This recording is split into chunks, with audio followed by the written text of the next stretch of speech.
Hello, everyone. I'm Jean-Claude BeyondMystic, and welcome to today's deep woo-woo episode of Nostradamus and the Vortex of Time. With me, of course, is our guest host, Mr. Jay Weidner. You can find him at jweidner.com.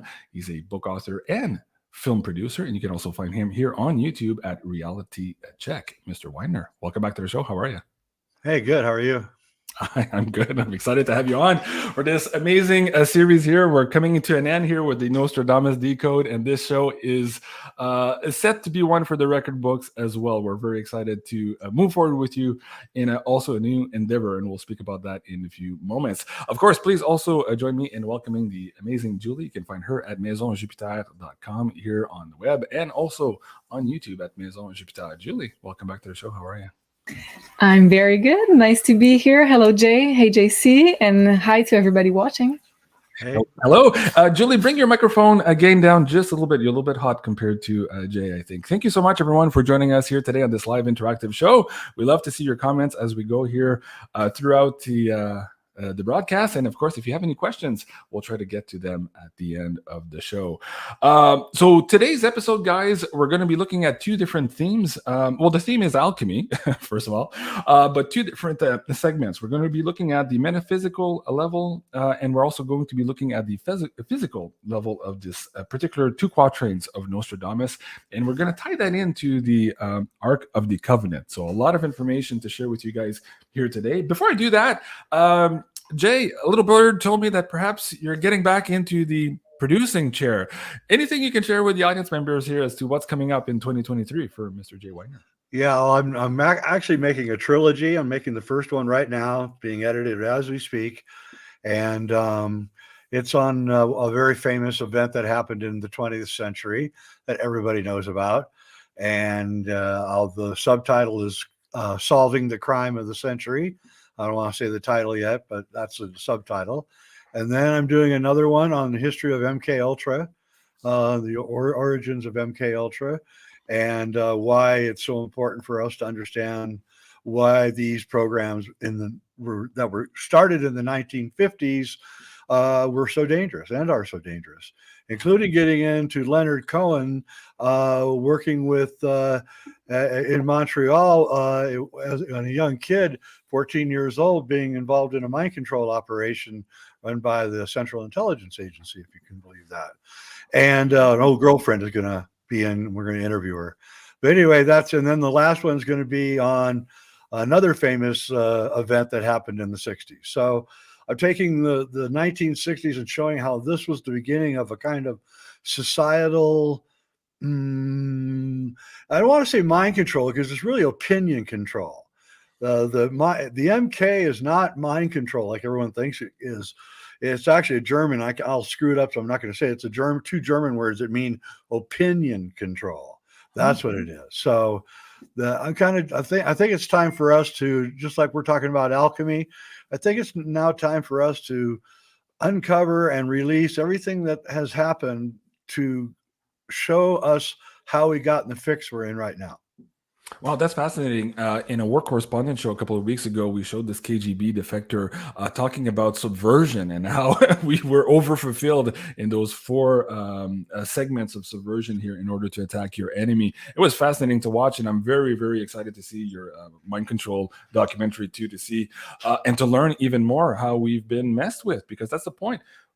When you don't know you've been messed with, that's the issue at hand. But once you know and you see some of the tactics that are being used against you, you can go, aha, no, this far, no further. And this is when things start to change. Is that the genesis for the reason why you're doing this, Jay? How are you inspired to do this? Well, what happened is that I was really good friends with researcher, writer Dave McGowan, who died prematurely.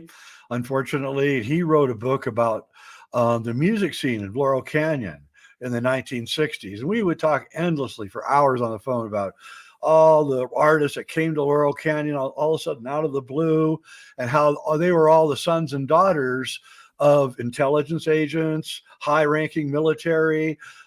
Jim Morrison's dad was an admiral in the Navy, was part of the Gulf of Tonkin incident that got us into Vietnam full scale. And then I began realizing that the whole culture has come out of this MK Ultra programs that were started in the 50s, and the Mhm. 60s was really the first wave of it, and it's getting worse and worse, and the good part is that we're starting to recognize the manipulation as the age of Aquarius dawns, and we're seeing through it. And I'm telling you right now, I've never seen so many conspiracy theorists on the internet as I see now. I mean, it's like everywhere. Yeah. So everyone's waking up, and so it's a good time to finally release some of the more pertinent information, I think. Do you think that the Laurel Canyon murders had to do with perhaps a cover up of everything you're talking about now, like a big cleanup operation, or were they not connected in your mind? Well, there's a really good book that just came out about the Manson murders, and I highly recommend that you read it. It's really, or even interview the guy. He's really good. He's been studying it for 20 years, and he concludes that Charles Manson was working for the government, for the FBI or somebody, and that he was an informant, and that the whole the whole scene there in Laurel Canyon at that time was incredibly satanic. And it was. I mean, they were all practicing Satanists. Roman Polanski, Sharon Tate, everybody was really into this stuff. The entire music scene was into it, and it's just an amazing story. And Dave McGowan died before he really got to publicize it, right? Mhm. So he died right soon after he wrote the book and published it. And so I feel kind of like, since I was his buddy, I'm going to try to lift his work up a little bit here.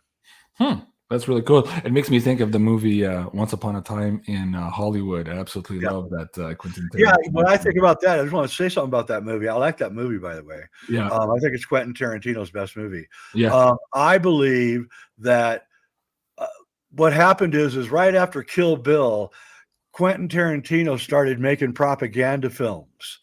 Django Unchained and the other one, The Inglorious Bastards.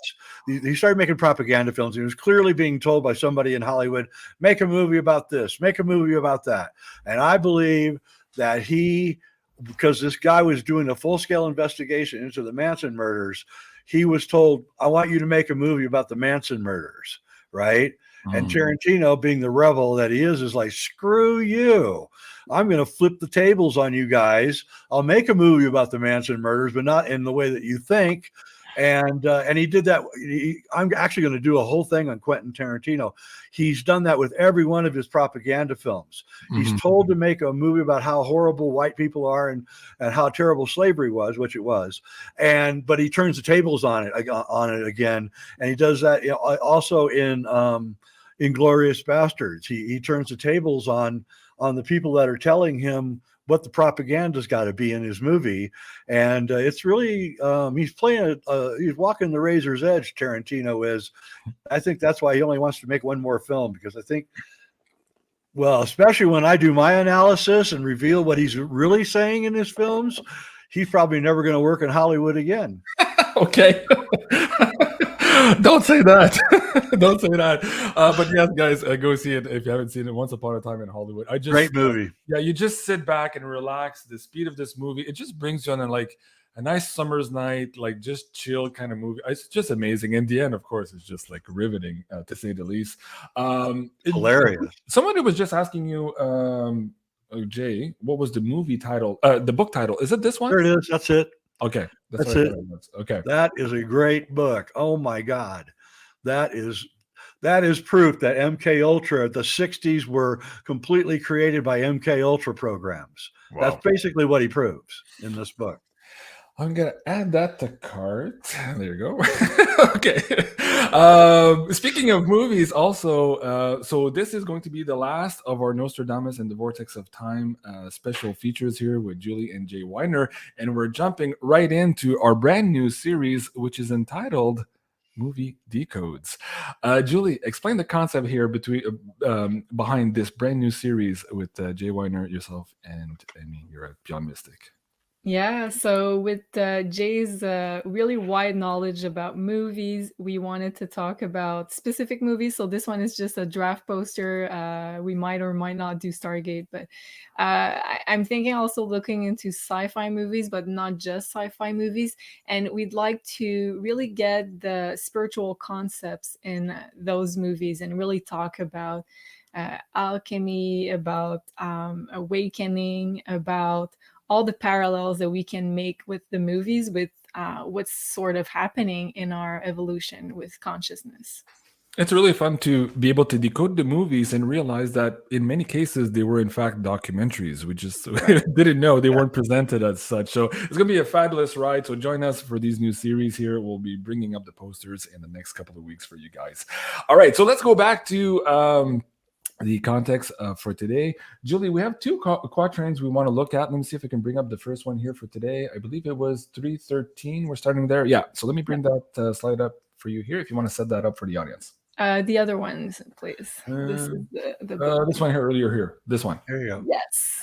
Okay, so 313, Nostradamus says, okay, so I just want to mention here that the translation from French to English is not really precise, so I'm just going to bring some nuances here. Okay. So he says here, through lightning in the box, gold and silver are melted. So here we're looking at more of an physical alchemy type of concept. And in the French version, it says, foudre en l'arche, so lightning, but it's not a box, it's more an arc.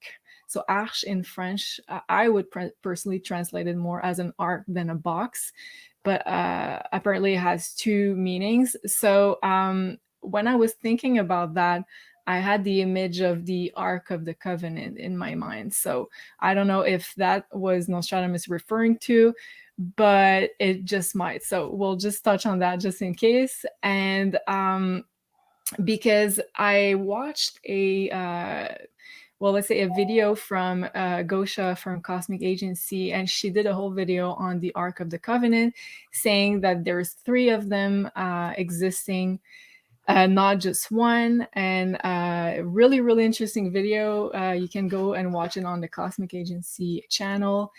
And also, she is saying in the video that basically there's a lot of DNA that's been stored from the planet and the humans and all the biology there. And to sort of preserve the untouched DNA. So that's kind of an interesting topic right now. And what did I want to say about that? Yeah, so she has an image in the video that there's a lightning sort of striking through the arc. So I just had this image while I was reading the Nostradamus quatrain, which I found very interesting because it does say through lightning in the box or the arc. So maybe something happens with the arc, and also it kind of leads also to maybe new technologies being revealed. So and also in the Dolores Cannon book, they are talking about a new technology being unveiled with this quatrain. So second line, of the 2 captives, one will eat the other. So whether he is talking here about gold and silver or something inside the ark, in the decode, he's saying the polarized energies of the 2 elements that he's talking about must be kept in balance, in some sort of harmony, so that sort of an alchemical process can take place there. And then third line, from the city, the most overextended, and then when the fleet travels underwater. So here, Cosmic Agency, she made another video a year ago, I think, about the possibility of maybe having another arc in Ukraine. And maybe that it might be one of the reasons, not just the sole reason, but one of the reasons why there is maybe a conflict over there. So wanting to take possession of this ark because maybe there's technology in it, maybe there's important DNA. And also in the other video, they talk about how it is also a weapon. And here, if you guys watched the Raiders of the Lost Ark movie, Indiana Jones, I'm sure you remember there. It's a powerful weapon that can defend itself if people with, let's say, not the right frequency approaches it or not the right intentions. So Gosha is also saying that this movie is kind of more of a documentary than a fiction movie. So yeah, that was a nice scene. Thank you. And going back, so going back to the quatrain there, so from the city the most overextended. So I'm not quite sure about this line here, but maybe are we talking about Ukraine? Maybe one of the reasons why there's a conflict over there. And then last line, when the fleet travels underwater. So in the Decode in Dolores Cannon's book, he's talking about a new technology that will be used for military, using submarines. So a lot of the war being underwater, a lot of new technology with this physical alchemy being used for war or whatever submarine technology they need. So a lot of topics to discuss here, but yeah, that's. Jay, where do you want to start with that? Do you want to that first line about the la foudre, le foudre en arc, the arc of the spark, maybe if you want to call it that way? What are your first thoughts on basically the construction of the arc, where it comes from, and what's the energy within? What's the secrets there? Well, the box of the arc is a capacitor, and it slowly builds up a charge, and then when it hits the maximum charge, the angels are the positive and negative of the charge, and so the charge comes out through the angels, and it's a plasma weapon, essentially, like lightning. Essentially, shoots out gigantic lightning bolts and tore down the walls of Jericho, and could smite your enemies, and a lot of other things. You couldn't go near the ark while it was sitting in its chamber unless there was incense in the air. That's because the smoke is absorbing kind of the plasma charge that's all the time emitting, because it's literally taking electricity out of the air and into the capacitor.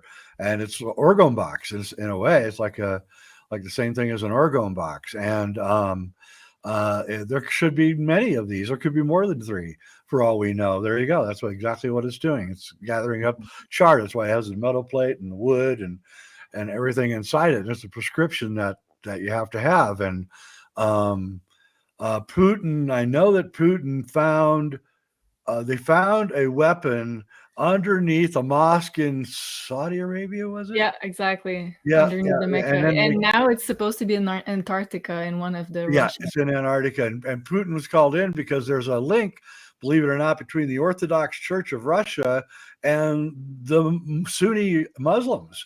And they've always had this kind of friendship between them. And so they called up, their friends in the Orthodox Church and said, "We got this. Can you come help us?"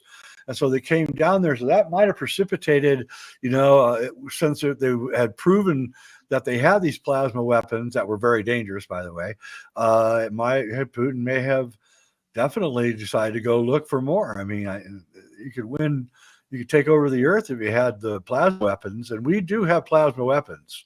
The United States, the Navy in particular, has plasma weapons, and I'm starting to think that every time that Nostradamus mentions the fleet, he's actually talking about the secret intelligence groups within the United States that are fighting against the cabal. Mm-hmm. And so the underwater might be underground, where the fleet travels under, so no one can see what they're doing. See, that might be what that means too. Yeah, it makes sense. And also fleet could be underwater, but it could also be in the air, in space, right? So right, that's exactly right. Then the Navy, until Space Force, the Navy ran NASA. Mm-hmm. So the Navy was not only running all of our naval operations and intelligence operations outside of the CIA, but they were also the people who were dominating in outer space. Mm-hmm. So and they're not real happy, is what I hear. The boys and the girls that are in those groups, that they're not very happy right now, and I would look for something to happen soon. Well, that was in the WebBot data reports a while back too, that we would eventually get a rapprochement from our call it space brothers or breakaway civilizations, and that there would need to be some type of new deal met here with the people on the surface. And when you go I think so. I think that's about to happen. Yeah.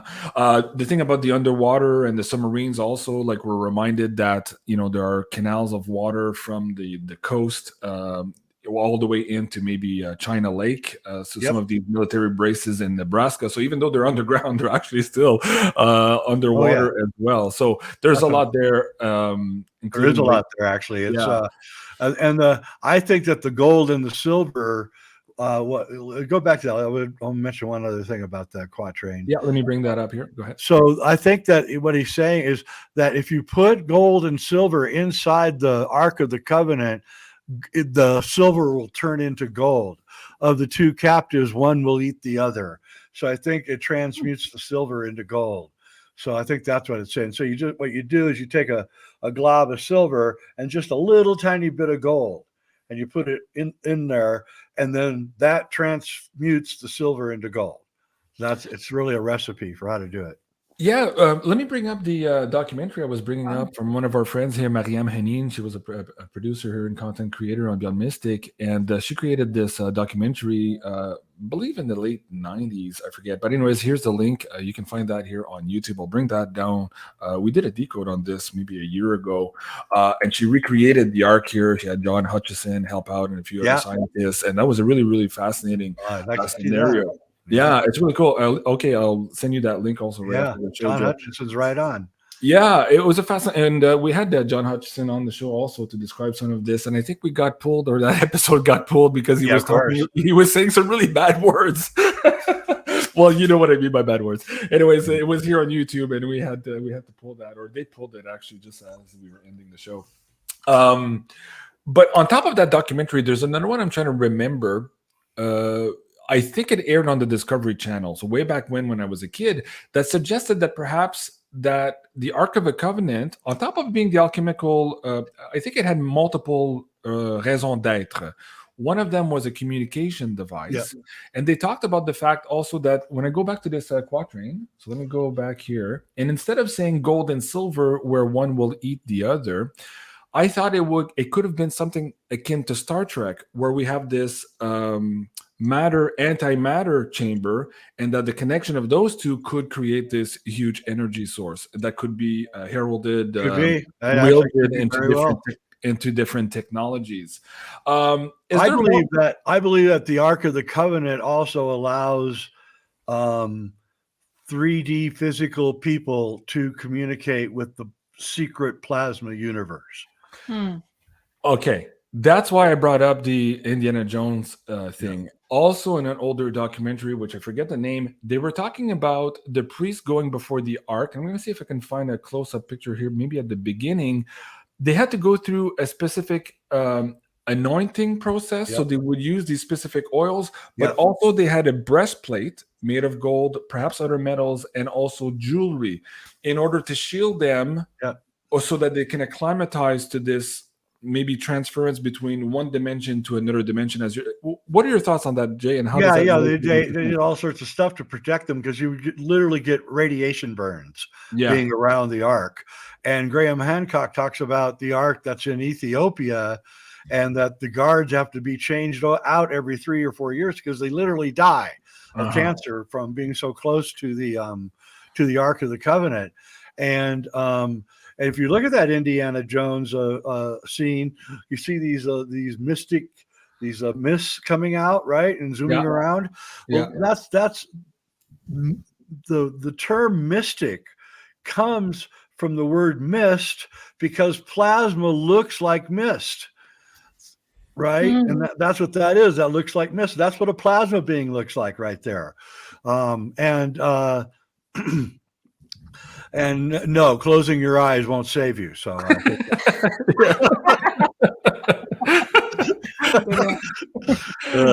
that was for the kids. That was for the kids in the movie. Wow, that's fascinating because that whole plasma thing, again, it opens up the conversation I had with Dr. Richard Allen Miller a couple of years ago. That also got me in trouble here on YouTube, but he was talking about protoplasma and how humans can have access to it and create and manifest reality in this particular dimension if they had keys to it. One of those keys, of course, was sexual energy and tying that into your central column. Wow. Okay. Julie, there's a second slide here for. I just want to add here. I'm taking notes because there's so many things riveting conversation. Yeah. Well, first of all, Gosha in her video, she was also saying with her ET contacts that the arcs were also used for communication with different star races. Mm-hmm. So she did say that 2 of the arcs were located on Earth. So one, she was saying exactly what you were saying, Jay, that it was extracted from Egypt under the Giza pyramid by the Nazis, like in the Raiders of the Lost Ark movie, and then almost destroyed because of how they tried to open it. And I don't even think it's now operating. Yeah. And apparently it's now in Area 51 or the Pentagon warehouses. So that's one of them. The other one was named the Ark of Gabriel, and it was in Al-Ur, I believe, in Iraq. And then it was covered under the Mecca in Saudi Arabia. And then the Russians in 2015 made a deal with Saudi Arabia and brought it in Antarctica. But this one is operational, she said. Yes, it is. In fact, it killed a bunch of people. Oh, yeah, right. Yeah, she did mention that also. When they uncovered it went off, and a bunch of construction workers died. And let me just go backtrack. Where was the first location, Julie? Did you say the ziggurat of Ur? Yes. She didn't say ziggurat, she said something but she showed that building. So I'm pretty sure we're talking about the same thing. Wow. And it's crazy because I was going there with my travels with the military. I went to Kuwait, which is right next to this monument, which is very interesting. Wow. Yeah. So she was saying the 2 are the arcs that were created by the Taigetan people on Earth, and then there's a 3rd arc on a Taigetan ship. So, and then she was also saying that on the other video about Ukraine that there might be another arc, but not built by the Taigetan people. So it might have been built by other star races, other type of ET races. That's in Ukraine, but she did confirm with her contacts that it was some form of arc that was very coveted in Ukraine. So also should be mentioned that the dimensions given for the Ark of the Covenant in the Bible exactly match the sarcophagus in the King's Chamber. Oh, wow. Interesting. Wow, that's interesting also. Yeah. Okay. And when when Jay was talking about the two characters on top of the ark, and then with the second line of Nostradamus quatrain of the 2 captives, one will eat the other. I was also seeing this polarity that Jay was talking about between the 2 characters building some sort of force together. That could be, actually. That really could be, because it'd be positive and negative, and then they would combine together to create a gigantic lightning strike or even a communication device. I know a guy. He goes out with a mirror and he flashes sunlight up into the sky during the daytime, and these plasma beings appear. I mean, he does it all the time. And and he talks to him, and he says that they communicate with him and all this. And I've seen him, so I don't know. If there's a benevolent, invisible species all around us, then you would want to find a way to communicate with them. Right. I don't want to talk to that one though. No. Feeling very scared. Close your eyes. And I would prefer to have my skin not melted off of my face in the next few Probably. Okay. Wow, this is absolutely fascinating. Okay, Julie, do you want me to bring up the second slide? Just hold on a second. I had You got another more. thing. Okay. Because I was making astrology parallels in my mind with Pluto that just entered Aquarius. So Aquarius is all about new technologies, discovering new technologies, but also Pluto is discovering from the underground, so revealing new technologies from the underground. So I'm pretty sure Nostradamus kind of was hinting at maybe we would find an arc that would allow us to discover new technologies, probably also because he's kind of talking about something that could be used for the military, but also that could have other uses. And the other parallel I was thinking about astrology is that starting in July, the nodes will be shifting axis and they're going to move into the Aries Libra axis. So the North node, what we'll have more of, will shift into Aries, which is kind of the warrior sign of the zodiac. So I'm pretty sure a lot of nations, countries, federations are kind of prepping up for this 1.5 year period where they're going to want to gain power, military power, just in case it all blows up. So I'm not saying it will, far from it, but I just think that they're aware of the astrology and they will be prepping up to gain even more power with those weapons. Yeah, that makes a lot of sense. Let me bring up here, somebody was asking about this one. So that's the Pluto the Destroyer special episode we did to talk about Pluto entering Aquarius. If you haven't seen that episode, go check it out. This is on our Rumble only. Let me bring the link down here also for you guys. And the other one, who is it? Jay Worth, 22. Who is Julie talking about? Okay, so that's Gosha from Cosmic Agency. Let me bring that first video link also down in the chat for you guys. Cosmic Agency YouTube channel. Yeah. And the link is in the live chat now, guys. If you want to go directly to the video, you'll find all that information. And let me bring down the Mariam Henin documentary also, because I think that one's a fabulous one. And I'll send that link also to Jay right after. And very synchronistic, because at some point I was watching another video more recent from Cosmic Agency from Gosha. And then I went to do something like in another room in my house. And then you know how YouTube give you like random videos suggestions. So the other video from 1 year ago starting playing, and it was the Ark of the Covenant. And I was like, huh? And I was like, oh, this is really close to where I've been traveling. So I kept like listening to it and I was like, okay, there's more to it, you know, when the universe pushes you to uncover some information. Well, I wanted to do a show also with Janine and perhaps maybe some remote viewers also, and try to connect the reasons why, on top of the physical level of why you were there in Afghanistan and Kandahar and all these areas, what your soul contract was with these areas, and why your particular keys, your energetic keys, were called there, and perhaps what keys you received from being close to some of these monuments. That'll be for another show. I was going to do it a couple of weeks ago. I forget. Something happened. I think it was the ice storm that prevented us from doing that show. But yeah, guys, stay tuned for that. We'll get back to that storyline. And I'll just say something very quickly. It's right after that about going to the Middle East and those locations that I had my spiritual awakening right after. So, you know. Yeah.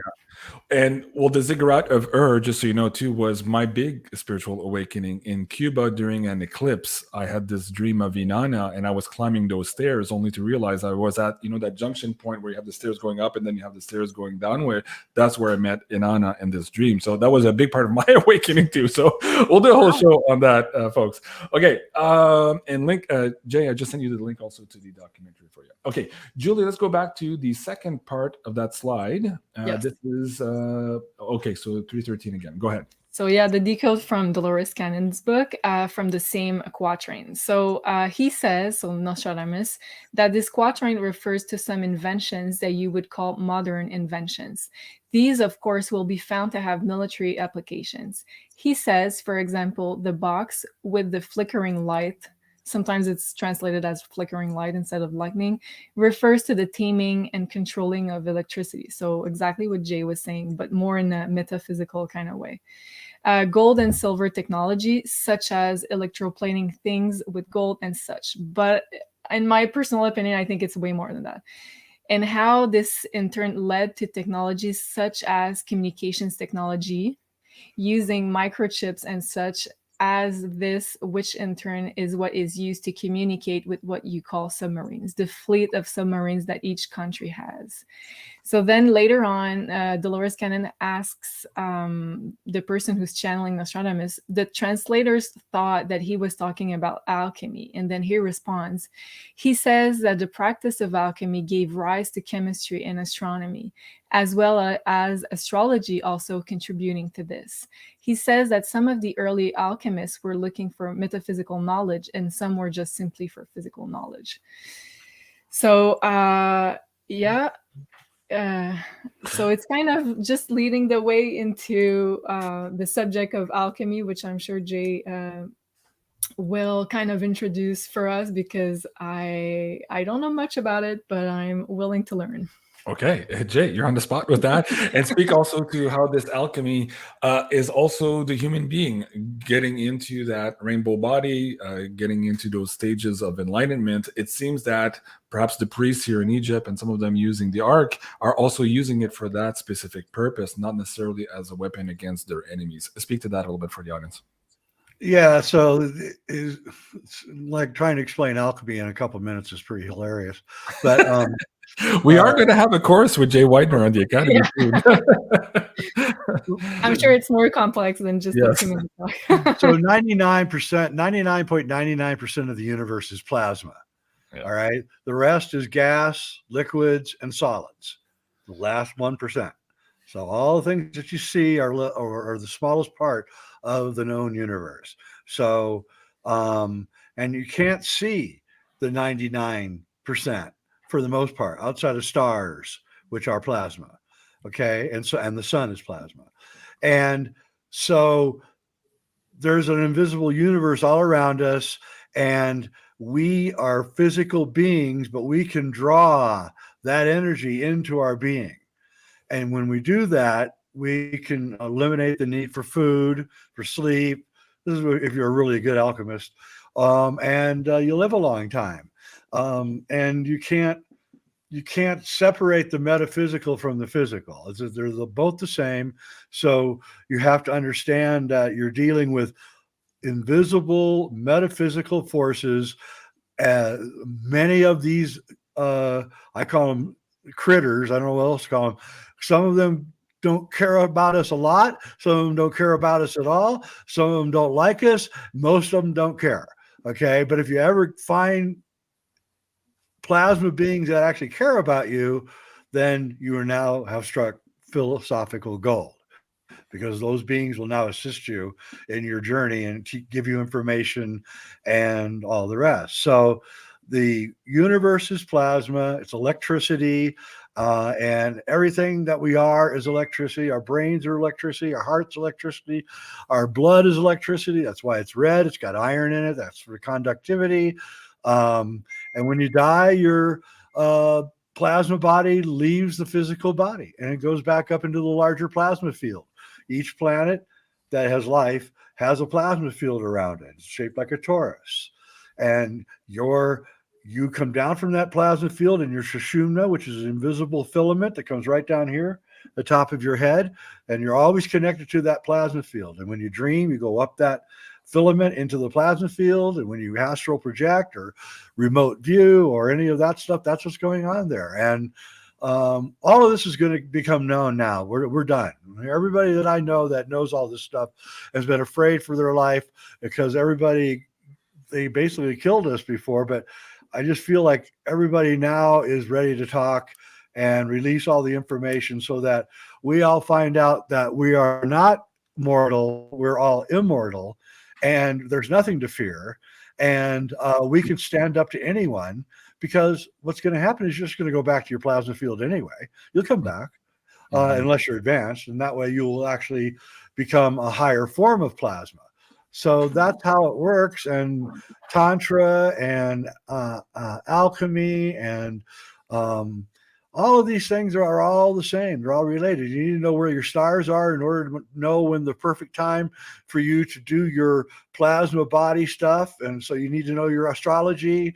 You need to know the geomancy, what's around you, where the power sources are, mountains and everything. And so it's this all-encompassing thing that the ancients had that we've lost, and we've delineated and separated everything out into specialties, of which you'll never find the secret if you're a specialist.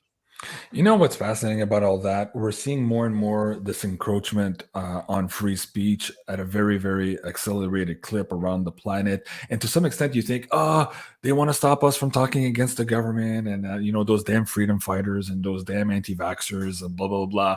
But really, I think they're probably onto what Jay just said. All of this huge knowledge is coming out. And I think this Orwell 2023 picture there too that was suggested brings that back into the context that really that's what they're fighting against. Because when you look at Jay's channel, just got a strike again. The reasons I got strikes on my channel was for talking about Kundalini awakening and how to empower yourself or disintermediate yourself from the matrix of control. I think that's the real aim ultimately of these censorship programs. Yeah. Going back to the beings, the plasma beings, in your view, Jay, let me bring this up here. This is a wiki page of the Seal of Solomon, but this idea that King Solomon controlled entities with his ring, to some extent, people called them jinn. Are you suggesting there's a link between the jinn and perhaps the plasma beings? Are we talking about two different phenomena, or was it in fact the same phenomena? This was a human who was able to control some of these plasma beings to do their bidding. Yeah, no, it's the same. That's exactly what it is. I highly recommend that you don't do that, because if you piss off one of them, you could be in some serious trouble. So I don't practice magic. I do communicate with them, but I don't try to manipulate them or anything, because I know how powerful they are, and they'll make you go crazy. They really will. And I did a show on Reality Check. The voices in my head don't like me. It was an interview with a psychologist who worked with mental patients and said that they literally had beings living inside them that didn't like them and said, you're bad, kill yourself. Why don't you just kill yourself? And he actually interviewed one of the beings. He broke through in one of his patients and talked to one of these beings for like 5 minutes, in which he said, yeah, I'm a plasma being, and I entered in. She let me in. She was stupid. She let me in, and now I'm inside her, and I don't really like being inside her, so I'm telling her I want her to die so I can get out of here. And I was like, whoa. It's like, oh my God. And so I think a lot of the mental disorders are these plasma beings and people being sloppy with how they're interacting with them. A lot of people that practice magic end up dying young, and I think it's because they messed around with some of the wrong things. You got to be really careful. Never use a Ouija board either. I totally agree with you on that one. When my kids talked about that, they said, "Oh, our friends are playing with Ouija board." I'm like, "No, do not, do not touch that stuff." Let me just backtrack here. I know you're a big movie fan, also. I'm not sure if you've just seen this new iteration here of the Pope's Exorcist. Just came out. Russell Crowe is the main lead there. Regardless if you're seeing it or not, is it possible also, as you just described, that many of these instances of being taken over humans here in their 3D form are not the demonic beings that we think, but actually a correlation to those plasma beings you're talking about? Yeah, there are nasty plasma beings that get in there, and and they enjoy inflicting pain. They're archons, or they enjoy inflicting pain on human beings, and they're jealous of us. They can't possess a body, and we can, and there's a lot of jealousy the plasma beings have of us. And because, believe it or not, it's actually really, really fun to be in a body. Yeah, no, for sure.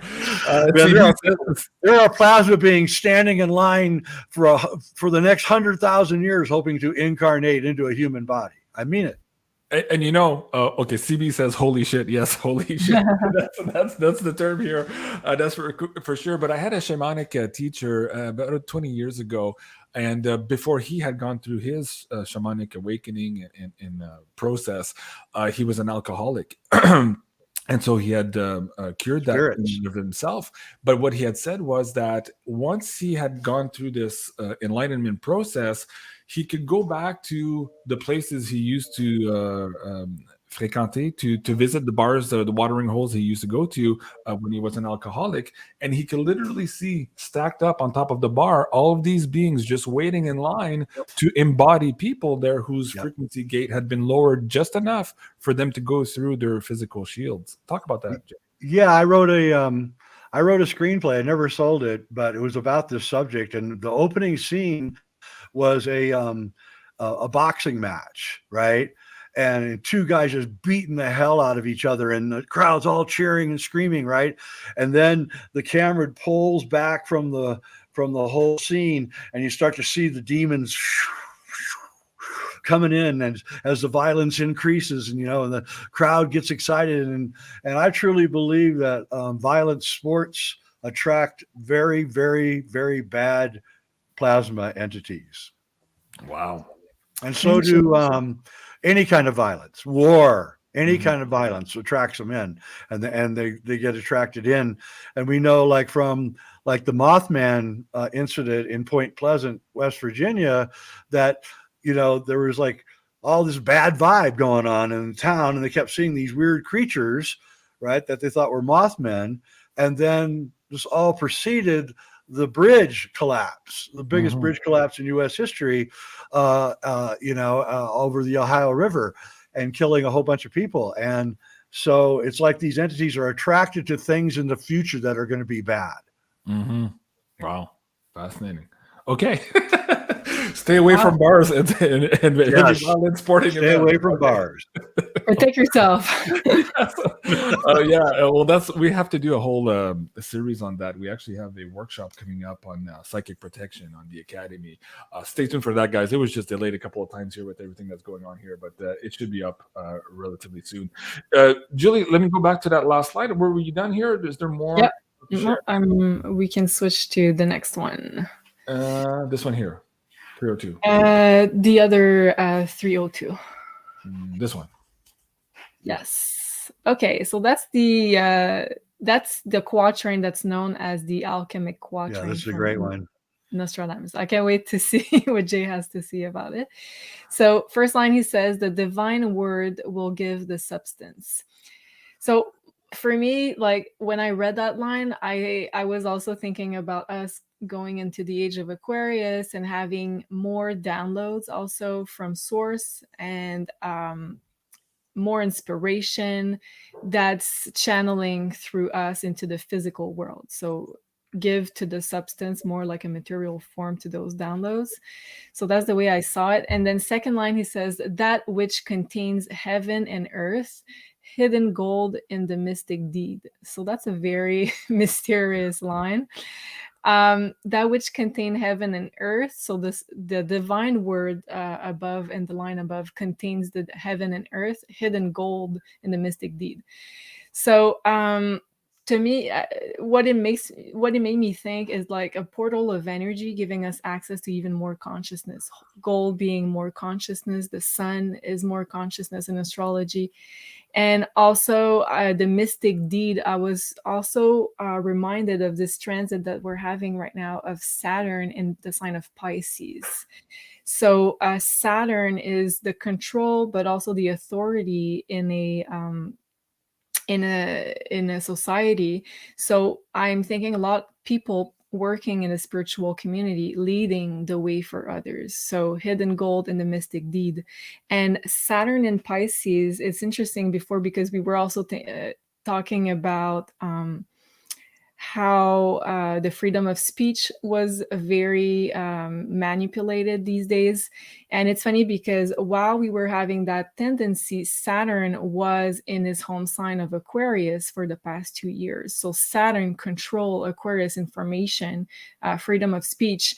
So now that Saturn moved very recently in March, into a sign where it's really weak, Pisces, because Capricorn Saturn was at home. Also Aquarius Saturn was at home. So super strong with the control from the government, and then from freedom of speech, and then communication. And then now having Saturn in Pisces, it's at one of its weakest point, because it's not compatible.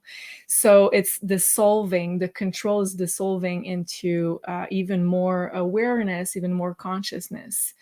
And with that, we also have, as we know, Pluto coming in Aquarius. So the big destroyer, the big changes, crisis in society, organization. So I'm thinking about, we're going to have even more spirituality part of our day-to-day lives, mass awakenings, and also a change in how we view value, I think. Because the mystic deed to me talks about karma a lot. Saturn, the planet of karma, entering Pisces. So I also see like rewards for the people doing spiritual work and helping the mass awakening. So curious to see what Jay thinks about it. I'm just going to finish it. So, and then third line, he says, body, soul, and spirit all are powerful. So to me, Aquarius energy talks about the integration of all those bodies, not being solely a physical body living on the earth plane, but also integrating all of the bodies. The sacred triune. Yeah. Yes, exactly. So, an energetic and physical integration. And then he's talking about all is beneath his feet as at the seat of heaven. So both kind of alluding to the feet, which is the root chakra, and the seat of heaven, the crown chakra. And I brought up another drawing with more of the extended chakras, so the ones that are used to connect us to the soul star, stellar gateway, kind of a bit, I think Jay was talking about when you were talking about plasma. So I think we're going to develop those chakras even more in our connection to source, which is probably the stellar gateway gold chakra. So very interesting that gold alchemy is talking a lot about gold. And then at the bottom of the root chakra, we have the earth star chakra. So also our connection to the heart of our Gaia planet. So basically a lot of information there, but can't wait to see what Jay has to say about it. Two things I'd like to get Jay to chime in on. First of all, here, the divine word will give to the substance. I'm reminded of the word of God, meaning that sound and vibration gives to the creation of materiality or to physicality. So that's the one thing. And two, this idea of these expanding of our chakras leads into the Taoist point of view of the microcosmic orbit, which is also something, again, that talks about how to bring in these energies into the body. Those are the two things I'd like you to focus on, Jay, but please, by all means, also anything else here from this this slide that you want to share with the audience members. Well, I mean, he's pretty much giving us the secret of alchemy. He's kind of implying that this is going to be known by everybody. And it is. And I'm really glad to hear that Saturn's in Pisces, because I'm really sick and tired of the control.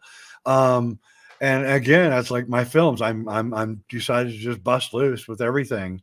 And because I just feel that if we don't get it out now, there's a chance we will never get it out. And so I think it's time for everybody to become, to talk, to get the word out. So let's take that. Let's take the quatrain now. Go through it. Yep. Okay. So the divine word will give to the substance. There really is a divine word. Okay. And it's a word that everybody knows. I don't know if I should give it out. I don't think I can. But there is a divine word, and it's in alchemy, and it's somewhat known by everybody. It's used in slang a little bit, but what it does is it if you use the divine word, you are calling in the plasma beings. All right. And they're the ones who give us substance. That's what you are. You're not food. You're not air. You're plasma. It's coming into you. Chi, prana, whatever you want to call it. That which contains heaven and earth. That is what it is. It's the prana. It contains everything, all the heaven and all the earth. It's a hidden gold in the mystic deed. By saying the divine word, you're now creating the mystic deed, releasing the plasma, because gold symbolizes plasma, because gold is superconductive of electricity. So anytime they talk about gold, it's because gold can actually contain the prana, the chi, the orgone, the plasma and hold it and contain it inside it. That's why it's really the Philosopher's Stone. Body, soul, and spirit are all powerful. That's exactly what happens to you when you begin consuming all chi, prana, plasma, and all is beneath its feet and at the seat of heaven. That's everything. So you're connected to the entire universe when you're in these mystic states. And again, mystic is mist. Plasma looks like smoke, which is mist. So when we say mystical, we're really saying plasma. That's all it means. And so this is actually probably, to me, this is his greatest quatrain. And I'm so glad that we brought it out and we're talking about it, because this really is a secret. In 4 short little sentences, he's really encapsulated the entire alchemical process. And that must have been what he was doing too, by the way. He was using the divine word to look into the future. I'm sure of it.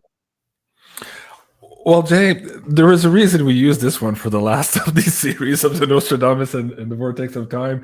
And there's also, as you just said, timing is of the essence here to speak the word and to use our throat chakras. Do you mind saying the word for this show? What do you think? If I said the word, you'd think it was so stupid that because it's been torn apart by pop culture so that it loses its power, you might say. Is not always the case with all of these hijacking of these critical, divine, and sacred energies and words. Yeah. Anyway, I'll say it because I really don't care anymore. It's drum roll. Drum roll, please. Abracadabra. Exactly. Oh, wow. Yep. Yeah. I remember being mesmerized as a kid and going into Fantasyland after I sang that song, Abracadabra. Okay, so I kept singing that song, and then I actually know Steve Miller. I would have these crazy, crazy dreams, only to realize later in life that they weren't dreams. I was just being transported into a different, I don't know how to call it, reality or parallel reality, where matter did not matter, if you want to put it that way. Anyways, that's what it means, actually. That's what abracadabra means. It means that without form. That without form. In other words, it's plasma. It's how you call the plasma beings. And I've read breakdowns of the word abracadabra, and it's Egyptian essentially, or and it's talking about the ab is light, and I could go through the whole thing. Your ka body, yeah, I know. Yeah, it's really fascinating, and also, so I got to tell you this. So when I heard that first time as a kid, and then I would do that as a weekly, nightly practice before going to bed. I would sing the song, and it would bring me into these trances, and I would see all these weird things. It eventually led me to how do you call it? Awake, getting out of your body awake. Usually, what am I looking for? Like astral travel? Yeah. But conscious astral travel. Right. Right. So it led me to that. And then I kind of put it away for, just life. Lucid dreaming. Yeah, lucid dreaming. No, it wasn't lucid dreaming. Anyways, there's another translation. But you know how life beats the shit out of you, and then you go back to the things that are normal in a square box because that's, your teachers, the school, your parents, you can't do this, you can't do that. I kind of let that abracadabra go. And then when I was in university, I started DJing in a club. And they made a remix, like a really dance electro kind of version of Abracadabra. And the first time I put the needle on record, I heard, I'm like, oh, yes. And it kind of gave me this huge goosebump all the way through my body again. And I remembered that feeling of being in that state. So anyways, fascinating conversation. I could say more, but wow. I've never heard this song. No, oh my God. Okay, Julie, I'll send you both the Steve Miller one and the dance remix that I had too was absolutely amazing. Well, thank you, Jay, for sharing that, because again, that's why we're all here doing these shows and trying to get this information out. And I think we're way past that time now to be able to push forward. And the more they push with the censorship, the more we have to push back with our throat chakra. And the meditation we just did yesterday on the Academy, a big part of that was that sexual healing. We were looking at the root chakra and how it directly ties to, especially for divine feminines, to the larynx. So the connection between the vagus nerve system and the vaginal wall and the larynx, and their ability to use that voice, but also to connect with the source of creation. So guys, if you haven't seen that meditation, you can watch it, of course, on replay here. It's just as powerful on replay as it was live. You can find it here on BeyondMystic.Academy. I forgot, guys, there's a bunch of people in the Rumble chat too, and I saw some super chats there too. Thank you so much. I forgot to look at the chat there because we are simulcasting on Rumble here today. Let me bring up also, because I usually do this, we're going to be giving away a pyramid here for one of you lucky donators here on the Rumble. Talking about orgone. Yes, talking about orgone. This is, of course, Carla from Ascension Organites. She's so kind to donate these amazing orgone pyramids to us here for the show. I have them all around my house. Oh, nice. I love that one. I got like 50 of them. Wow. Okay, cool. Let's hear what Carla has to say about this one. This one is named Farah. Ascension Organites. Hope you're all doing well. So today I have Farah for you. So Farah was originally a custom order, but she became very popular on the website. She is made of rose quartz, white milky quartz, kunzite crystals, clear quartz, and moonstone crystals, together with aluminum metals and the flower of life in silver. So Farah is all about self-love, connection to self, connection to deep intuition, connection to higher self, basically a piece to accompany you on your journey. I'll give her a quick turnaround so you can see it. Wow. Gorgeous. And that's Farah. I hope you guys like her, and I'll see you soon. Thank you. Thank you so much, Carla. And guys, if you're looking at getting one of these amazing creations here, ascensionorganites.com is the website. And you can use coupon code BeyondMystic in one word, and you'll get an extra 10% off of these amazing creations. Thank you so much, Carla, for that. And Julie, are we also giving away a candle here from the new Beyond Mystic 4 Elements candles to the audience today? Which one? We are. We'll give the patchouli candle, which is the earth candle for today. Okay, very good. It's favorite, so let's celebrate her birthday month. I think we should send Jay some of these also with the 4 elements. I think he'd absolutely love it. Yeah. Alchemy. Yeah, Elena just created this new series. We had the 7 chakras before this one, and this one is the 4 elements for the Beyond Mystic. I'll bring up the logo. Elena and Meili put together here, one of our designers. Absolutely amazing candles. And of course, we went through all the different variations of the concoctions that Elena was putting together at our last staff retreat. And we were like, oh my God, we can't wait for these candles to come out. They smell absolutely amazing. And they have the wooden wick. So you have that sound, that crackling sound to it. I can't say enough about these candles. So guys, go check it out. You can find these at maisonjupiter.com. Of course, if you use the coupon code BeyondMystic, you'll also get 10% off on this one.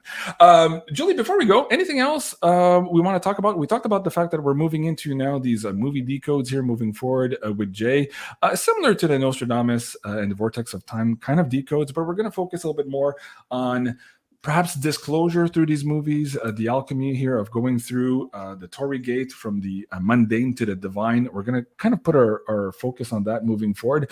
Anything else, though, in terms of the astrology, the audience members might need to know right now?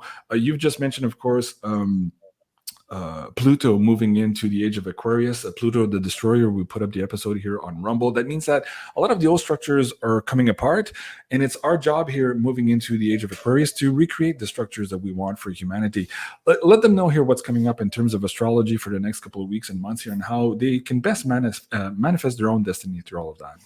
Yeah, so funny because I was always like a super huge sci-fi movie fan throughout my my childhood and my life, and Pluto moving in Aquarius is sci-fi. It's the future sign, future-oriented sign. So when Cliff says we're moving into sci-fi world, well, it's basically Pluto is the big revealer. So it destroys all old structures that no longer align with the future that we're going into, which is a lot of the technologies that have been hidden from us are going to be revealed with this transit of Pluto coming in Aquarius. So we're really, I think, going to gain those years, those 100 years or maybe more that we lost because those technologies were hidden, but also consciousness and how to work with energy, which is also Aquarius. So I think we're going to move into the future really, really fast. Yeah. And I think sci-fi movies have a lot of disclosure to offer us. So I can't wait to dive into them. Mm-hmm. And go ahead. I'd like to ask you both a question. What is your favorite sci-fi movie? Mine is 2001: A Space Odyssey. Oh yeah, classic. I'd have to say mine is the same. Like I have many, but on many Me different too. levels. Kubrick really kicked it out of the park. He's really the grandfather of all of this sci-fi really stuff we see today. Not just from frame composition to music score to but really the undertone and the feeling and it's just hard to beat. It's an art piece. It's Oh, a yeah. masterpiece. More of an art piece than a movie, really. Yeah. If you want to see the decode of that, guys, we did. Those shows were deleted by YouTube, but they're still available on BeyondMystic.net. All the decode. I know why. Why? I mean, many people have done it before, but when Jay and I or other people on my show do it, for some reason, we hit a note that is just taboo. I don't know what that note is. I don't either. Perhaps it's Abracadabra. So just that'll probably get us in more trouble than anything. Yeah, exactly.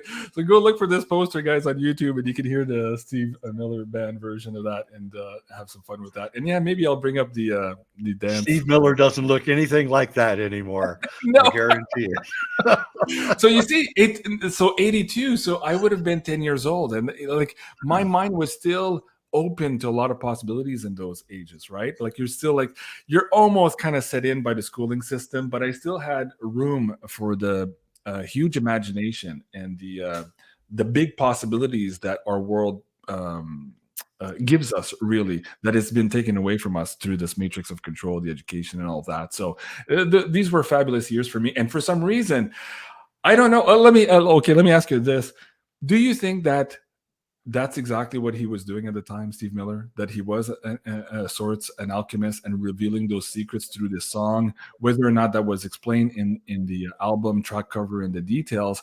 Do you think that he was actually trying to let humans know here that by singing this particular song and using those words, they were accessing here, as you said, like non-local matter?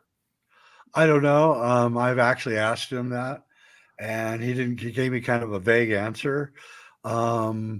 So I think that it doesn't matter, because however he was inspired to use that word, it got used. And once you use it, then you're releasing like real powerful powers, spiritual powers.